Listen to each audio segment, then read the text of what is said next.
Hello everyone and welcome back to the More Than Modern tournament here at Grey Ogre Games powered by the Power 9 podcast. My name's Mick. I'm one of your hosts and today I'm alone.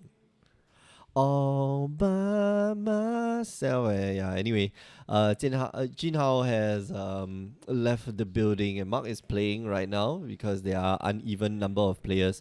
So yeah, I'm left stone cold by myself, but I have you, the Twitch stream. Hello everyone. We're watching the round two between Alex Wong on the left hand side and Edwin Tan on the right. Both players choosing to keep their hands, and as requested by Black Mind, there is a Grixis Delver deck here in our audience. Edwin Tan here is playing the Grixis Delver using Flooded Strands instead of Scouting Tans because, you know, Scouting Tans are hella expensive right now, so he just sold it off. But yeah, just using his Flooded Strands, which he tells me not an issue. So here we're going to start off with the traditional Thought Scour. Going to scour himself and get to draw a card. Does he lay a land? Does he have enough mana? So this deck is very efficient. The Grixis Delver deck, extremely efficient. I do like it quite a lot. Plays Grixis, plays Delver of Secrets, the namesake of the deck, which is, well, as you might know, very good. So yeah, Alex here playing some form of Jeskai control, gonna pass the turn. Delver doesn't flip. Okay, so what we were talking about Delver previously. It's a 1 mana for 1/1, very unassuming, but during the beginning of your upkeep, you get to look at the top card of your library. If it's an instant or sorcery, you can reveal it to your opponent, and then it flips over to become a 3/2 flyer. A very powerful creature, especially for one mana you get a 3/2 flyer. Does die to a lot of things, but for something that efficient, yeah, it can end games very quickly. Especially since the Grixis Delver decks run, items that have reach or spells that have reach, like Lightning Bolts and Kolaghan's Commands. But here, Edwin's just going to pass the turn, keeping Terminates up in hand, as well as mana leaks. Just some things to make sure that he can control the Jeskai control player, which kind of weird to say, but yeah. Here we're gonna see Stone Rain gonna hit the Black Source. Is it gonna get mana leaked here? Yes, it does. Mana leak going to prevent the Stone Rain from happening. Alex is not just running a red-white control. He is running a Boombust deck, which might have the Isochron Scepters, maybe. But yeah. So let's see. Does it flip? Yes, it flips on a on a Serum Visions. Here probably going to start off with the Serum Visions. Maybe. So Edwin just thinking the lines. Well, you can swing in first and deal the damage. There's no harm doing that. Okay, but starts off with Serum Visions, draws another Serum Visions. Is that right? No. And gonna see a land and Electrolyze. I think you keep the Electrolyze on top. Yep. Keeps both spells on top, going to swing in for 3 and just pass the turn. Does not have the land drop for the turn. He could have cast the other Serum Visions to draw the extra land, but Nahiri is now going to hit the battlefield, and we're going to see whether Edwin has any response to that. But no, he doesn't. But if he's got a Lightning Bolt, he can bolt it. So Nahiri enters the battlefield with 4 counters. And which takes up to 6, so you could just Lightning Bolt it and bolt and bolt, double bolt. Terminate's not gonna deal with that. Okay, so -2, right? I forgot about the other ability where -2 you exile target creature. But we can choose to get rid of it right now if he has the Lightning Bolt in hand. Does he? Yes, he does. But does he choose to do it? That is the question. I think you can deal with it right now, just do it, or you can cast your Snapcaster Mage. But I think you want to keep your Snapcaster Mage for something more relevant. Yep, so just decides to Lightning Bolt it and get rid of it. Here gonna lay the Polluted Delta. Not sure whether you're gonna crack it first or or keep it. I think the electrolytes is not as good in this matchup, so I think you should crack first and then draw the extra card. Alex does have Alex does have quite a lot of answers. He does have Goblin Dark Dwellers in hand, which we're probably going to see hit the Stone Rain, unless of course Edwin has something to say about that. So maybe just keep the just keep the Snapcaster in hand just to make sure that you have a counter spell. Not sure whether you can hear me, but I don't think they do. Don't be too greedy and cast the Serum Visions. It just passes the turn. Yeah, that's right. So he keeps the Snapcaster in hand, probably to deal with any shenanigans that Alex might be having, and he does indeed cast the uh, what's the name? Goblin Dark Dwellers. So he's going to flash back the Mana Leak and deal with that.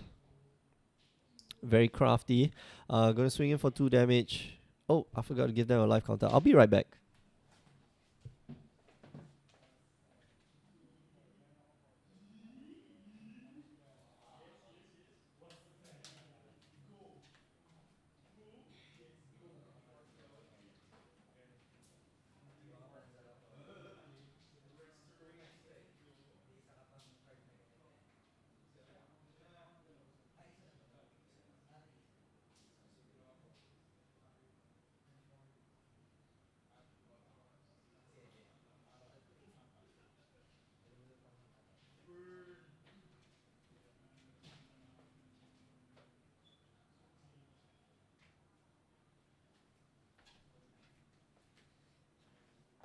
Yeah, it's hard when you're running this alone. Oh man, you can't see the life counters. Jeez. Now I gotta go and change it again.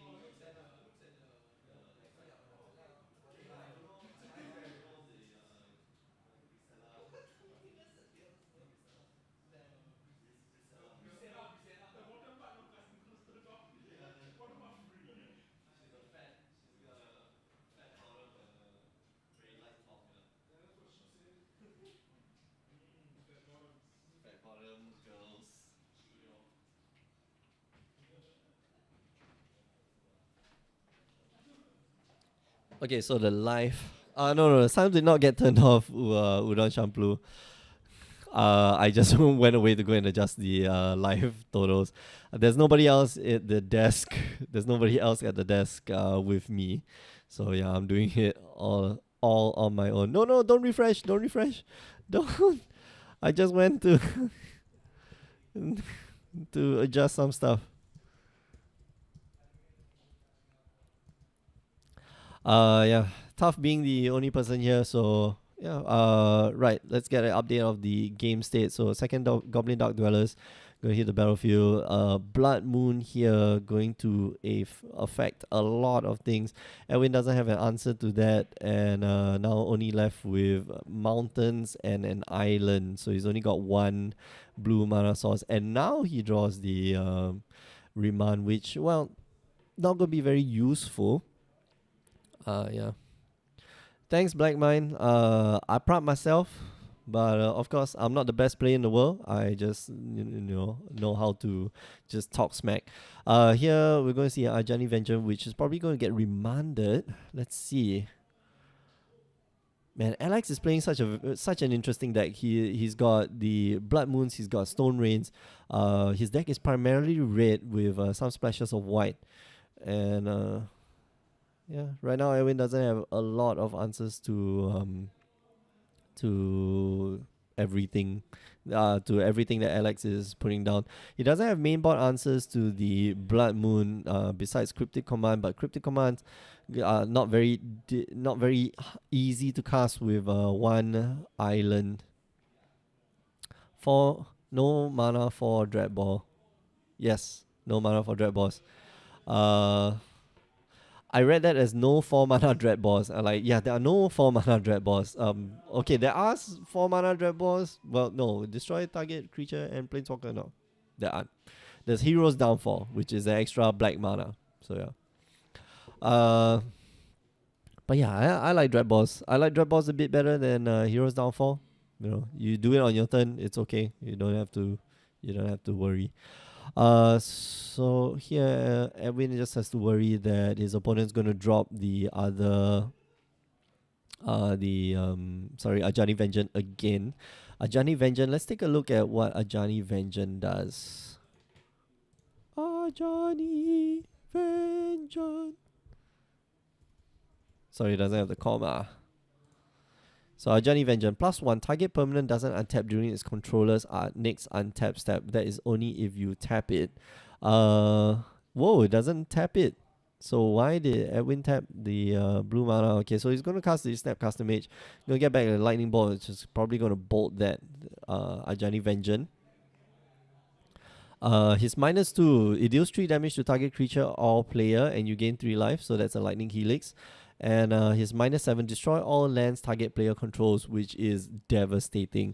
But in the control deck, it's totally fine. Well, no, didn't his +1 affect something? Yeah, wait. Yep, okay, so they resolved it by themselves. Okay, so Judge does not have to intervene. Yeah, he's gonna lock his island, but he was able to deal with that. Anger of the Gods gonna hit the battlefield, gonna get rid of the Snapcaster Mages. And here Edwin doesn't have the black source to be able to cast the what you call it? Alright, so he's got Delver of Secrets, but he doesn't have the black source to be able to cast the Kolaghan's Command, which will help him get back one of his Delvers or one of his Snapcasters and just bolt him for 2. So Delver of Secrets changes into a 3/2. It's going to be met with a Lightning Bolt. Yep, Lightning Bolt's going to hit it. Is there any way to save the Delver of Secrets? No. No way. Delver of Secrets dies. So Alex here very much in control. He just needs to land a Nahiri, and I think all will be well, but we have yet to see. Does he have a boom bust? Alright, so he's gonna go boom. Gonna target one of his fetch lands. Oh no, Flagstones of Trokar. And he's gonna take out his island. And yeah, Edwin's Island goes bye-bye. He's going to Thought Scour himself, mill himself 2 times. No, the Gurmag Angler goes into the graveyard, but the Gurmag Angler not very useful since it only taps. He doesn't have any black mana. And right now he's got 2 Flooded Strands in hand, which don't do anything, which will not be able to get him any lands at all. Instead, they are very expensive mountains. Edwin choosing to just keep it in hand, just to conceal information from Alex, but I think it's a gone game, and Alex should have this game in the bag. He just needs to find his threats and be able to cast it. So let's see, does he have the Nahiri? Yes, that's a Nahiri, but he chooses not to cast it. Doesn't have any blue mana open. I think that's a Nahiri. Let me go and say, yeah, exactly. So why doesn't he cast it? He's keeping out 3 mana probably for other spells, so just wait. He just has to wait. Edwin here, going to the discard step. Choosing not to play the Polluted Delta, but I'm curious why not just lay the land.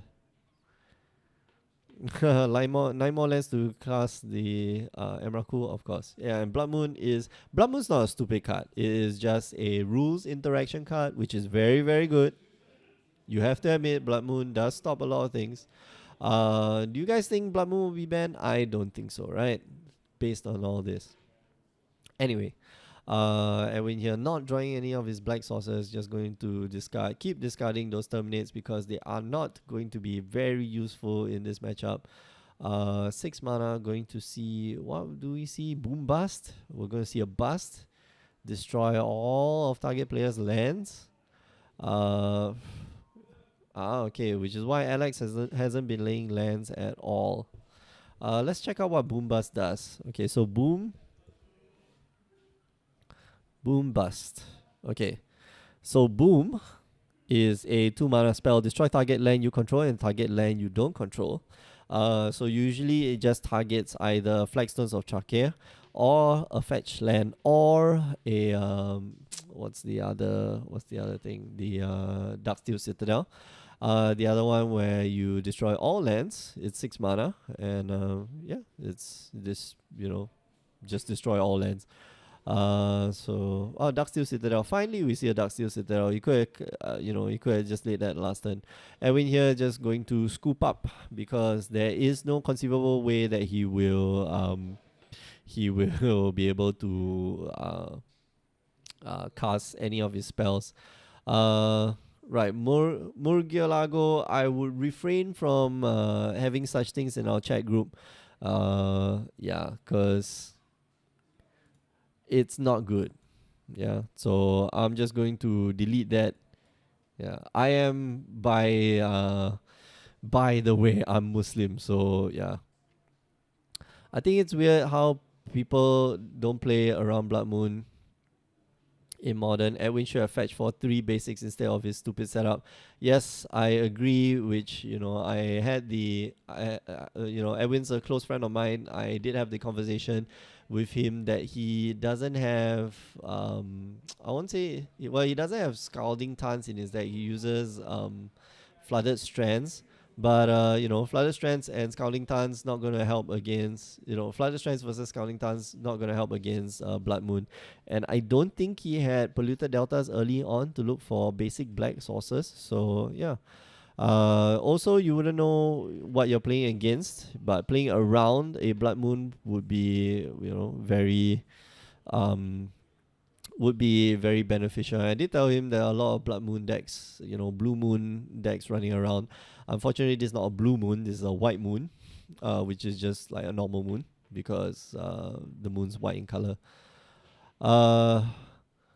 Tom Solo, we are here in Singapore, 83 Club Street. Right, just let you know that we are streaming straight from Grey Ogre Games, and this has been powered by the Power 9 podcast. My name is Mick, I'm one of your hosts, and apparently I'm your only host tonight because there's nobody else with me. But yeah, we're here in Singapore. If you ever do come down, just come find our shop, 83 Club Street. It's in the center of the town. It's in Chinatown, somewhere in Chinatown. And yeah, you can just look us up, come into the shop, just chill out, and have a fun time. Yeah, we definitely would love to have you here. And yeah, just come down, just have a chat with us. I play a lot of Commander, so if you have your Commander deck, do come down and play Commander. Or you can just draft. Or you can just hang out. We got board games too, apparently. Yeah, we have this new setup where we got board games. So yeah.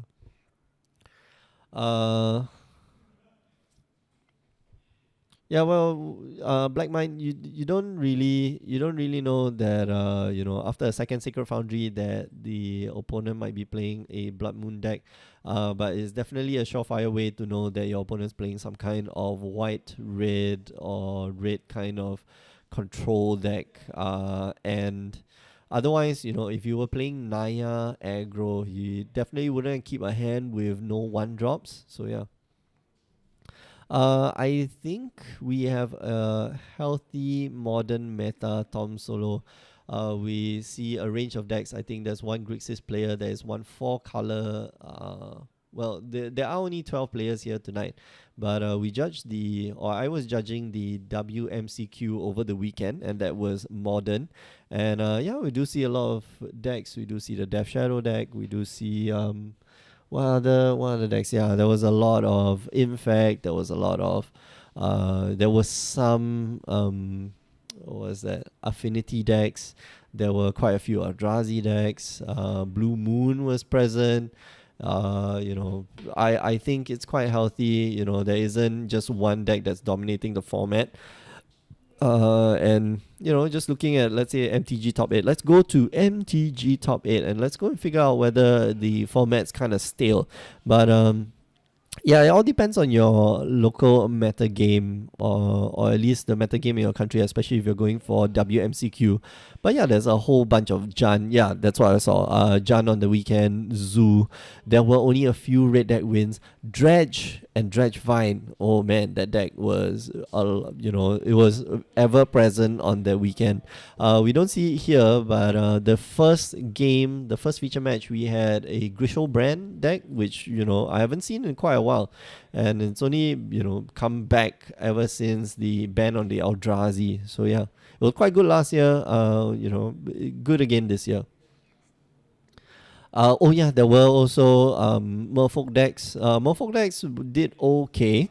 There was also a Jeskai Ascendancy combo deck as well, and I got to judge that one at the top 8, and man, that was fun.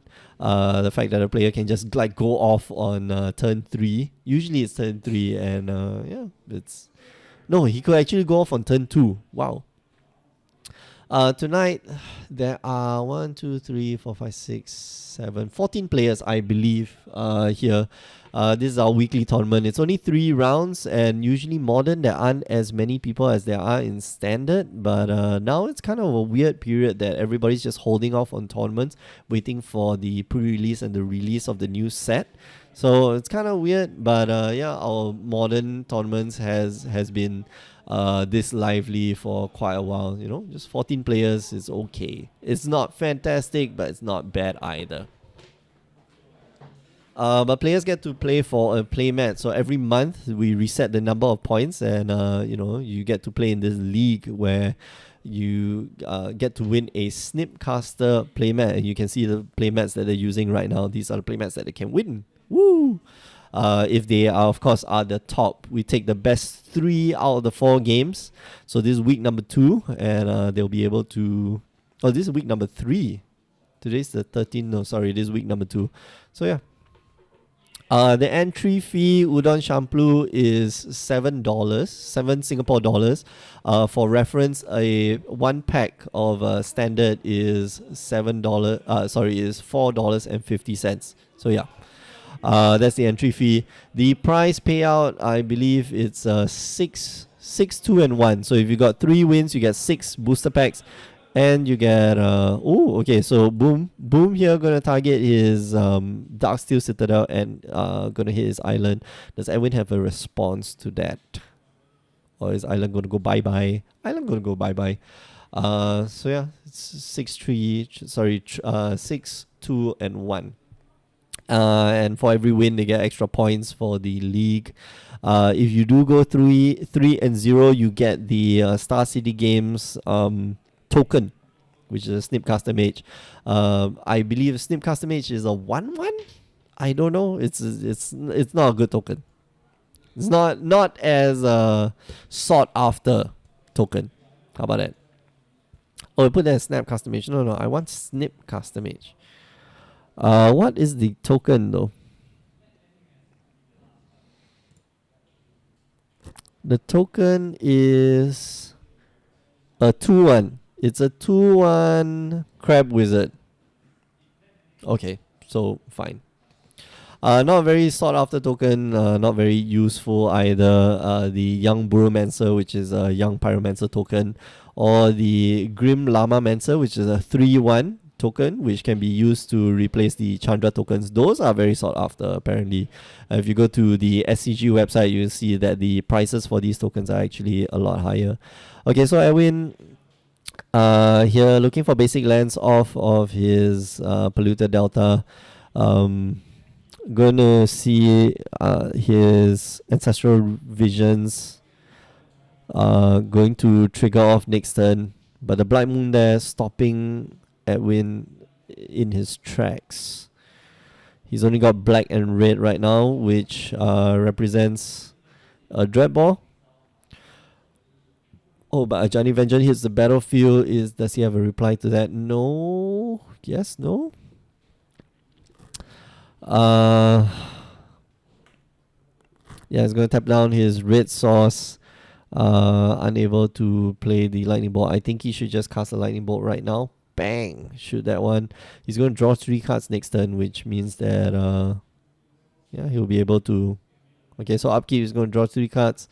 Then going to be able to play He needs to draw one more card. Edwin, your draw step. You forget your draw step. Hold on.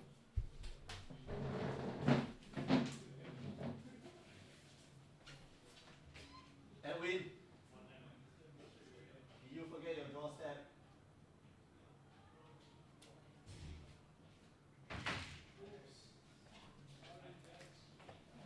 Yeah, things like game rule violations. You're not supposed to this thing. It will just not untap. Yep. It will not be tapped, but it will just not untap. So we need to read the cards. Right. Hold on.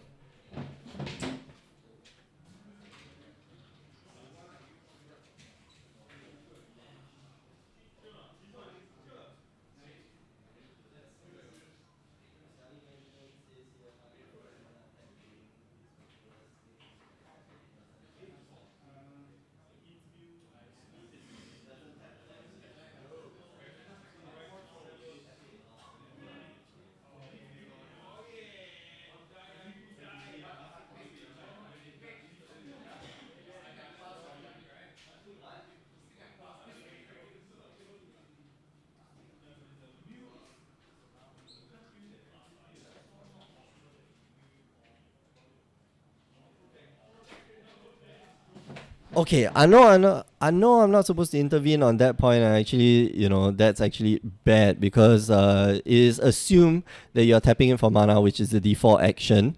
But yeah, this is the regular REL. Players are trying to improve, so we give them tips along the way to make sure that they do better. I am back. Hello, if you're just joining us, you are joining the More Than Modern tournament here at Grey Ogre Games, powered by the Power 9 podcast. My name is Mick. I'm one of your hosts, and thank you Iburakima and Faklarat for for letting us know all these interactions. Okay, so the Gemma Angler, they're going to be dealt with by what? A lightning bolt? Two lightning bolts, maybe? Okay, so it's just going to drop another land, and it's going to be a mountain. Okay, so by right, I'm not supposed to intervene. Okay, so for those of you at home, so that you know, okay, what Edwin did just now when the Ajani ticked up, it is perfectly fine. Because you assume that it does the it's ball and helix. Okay, thanks for letting me know.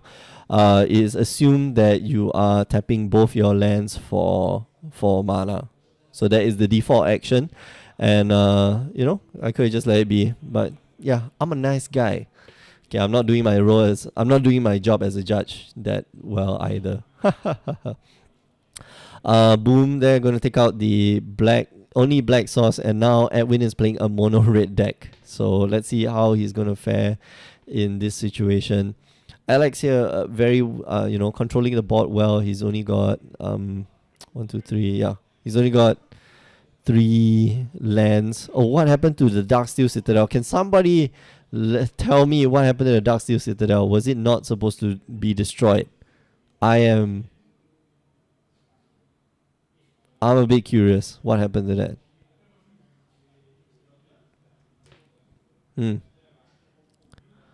What happened to the Darksteel Citadel? Man, we gotta rewind? Okay, wait, I gotta go and ask Alex then. Hold on.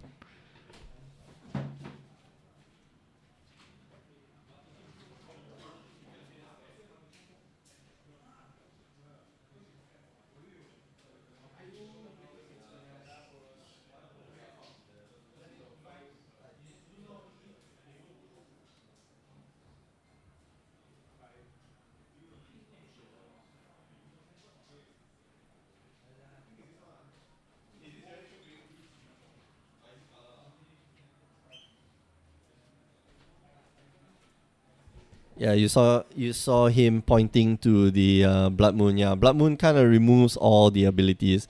Yeah, I'm stupid. I don't understand how this works. So it's understandable, relaxing.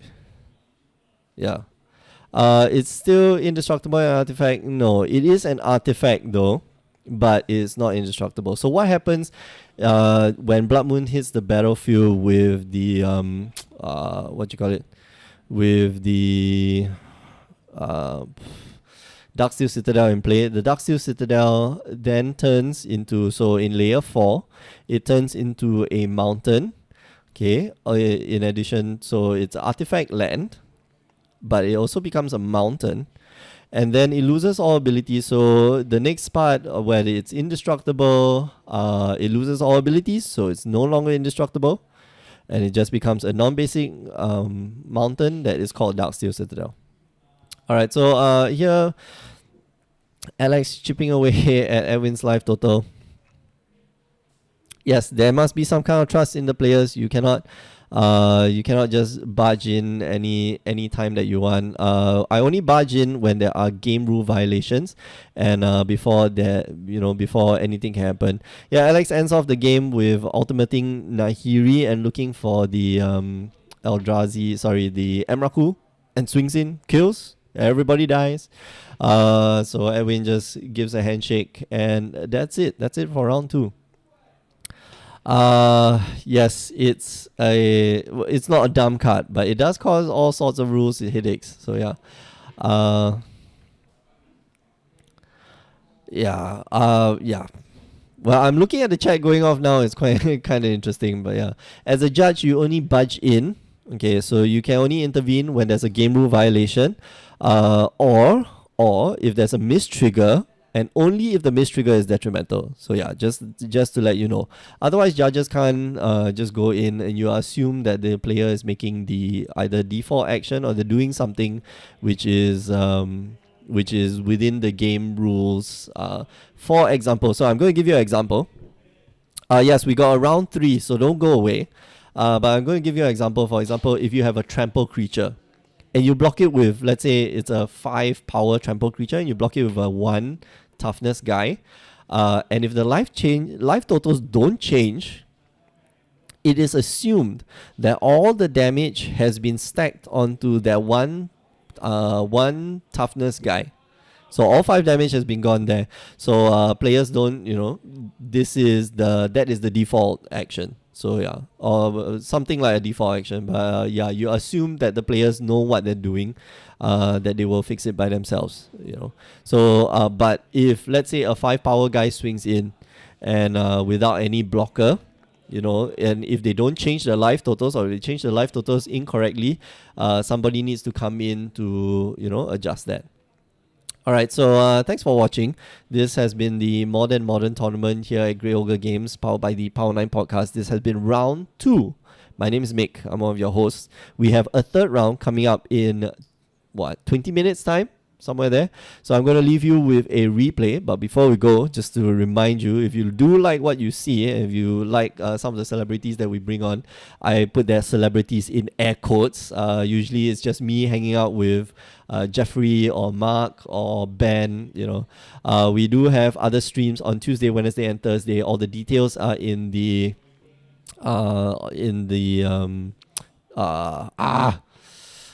all the links are in the details below, yeah. And sometimes on the weekends we also have tournaments which we do stream, so you should follow our Facebook page to make sure that you catch on with all the tournaments that we have. We also update this page, so make sure that you follow this page if you do like watching some real people playing real Magic. And there's not a lot of places that do commentary. We are one of the few places that actually comment on what's happening when players are playing the game. So but yeah, I won't say it's informative. Yeah.